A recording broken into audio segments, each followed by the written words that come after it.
Welcome to the DTF Printing Mastery class. I'm your host Jay. I'm the owner of Pop DTF as well as Elegant Edits YouTube channel. If you haven't gotten a chance already, please go and check out the channel. I appreciate the support. So in this first module, we will actually be discussing the different file types and their uses for use with DTF printing. So this first file we have here, this is actually called a vector file. And all that means is that vector files are composed of paths that are defined by points, lines, and curves. So when I zoom in, you can actually see the points, the lines, and the curves here. And the reason why this is important is because we may need to actually manipulate these points to adjust artwork for the customer, as well as editing the different or adjusting the different colors for the customer if they change their mind. So if we wanted to select all of the yellow in the image, we could go to select same fill color, and we can change this to green if we wanted to with this vector file.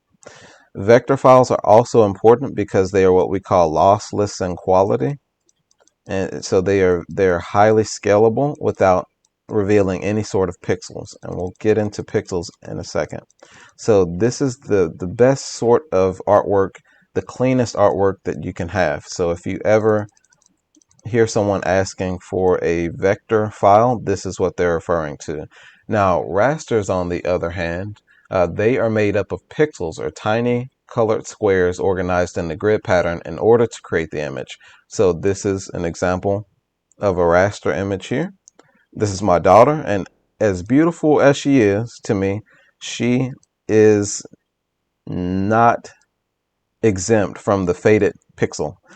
So but pixels are okay, raster files are okay, they're just not very suitable for use with DTF printing until we've exported them at the correct resolution, and we'll get into that in a bit. So with raster files, you'll find that the most common file types for DTF printing will actually be JPEGs and PNG files. These are the most common. PNG files are important because they maintain their transparency within the background. And so what that would look like, as an example, let's put her away for now, is that if a customer sent me this image and they wanted this to be printed, when we go to print this, it would print the black box around it.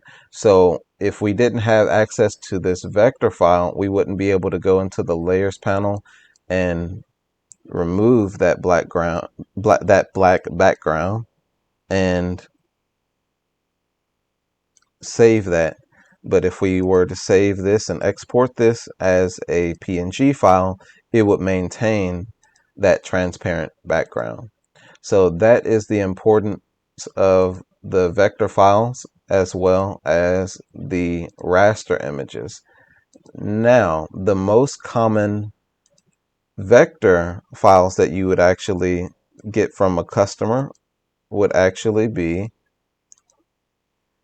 what we call an AI file, which stands for Adobe Illustrator, an EPS, which stands for Encapsulated PostScript, or an SVG, which stands for Scalable Vector Graphic. So these are the most common that you'll see for the vector files. Now, we need to also talk about, when we raster or when we export these PNG files, the importance of dots per inch or pixels per inch, as I mentioned before, with the way the images are constructed. So I will show you the difference between a vector graphic, it's very clean, and a file that's imported incorrectly. So we will do the incorrectly exported files first. So I'll go to File and Export, and we are going to save this as a PNG. Going to use the artboard or clip to artboard, and we'll save this. Now when we go to save this, pay close attention to the resolution that we are printing at. So if I went and saved it as a lower DPI or PPI, pixels per inch versus dots per inch. This is optimized for screen, but not necessarily print. We always want to go with 300 pixels per inch or DPI for printed media.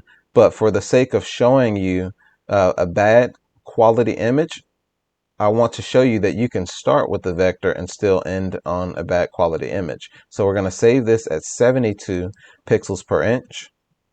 Now I'm going to place the same file that we just saved so that you can see the difference. You can see the pixels at scale. So this isn't very suitable for DTF printing. You can see the differences there. Now what I also would like to do is to show you what happens when we save this or export it at the correct pixels per inch. And this time we will export this at 300 pixels per inch. This is the correct resolution to export files for DTF or any printed media. So we'll place this new file in, make sure it's the correct one. Now this is a lot better. This will scale well. You can still zoom all the way in and see the pixels, but this is good enough for print because it'll be about this big on a shirt at scale. Actually smaller than that. So these are the different file types and their uses with use for DTF printing. I hope this has benefited you in some way. Thank you for being a part of the DTF Mastery class. I'm your host, Jay, and we'll see you in the next one.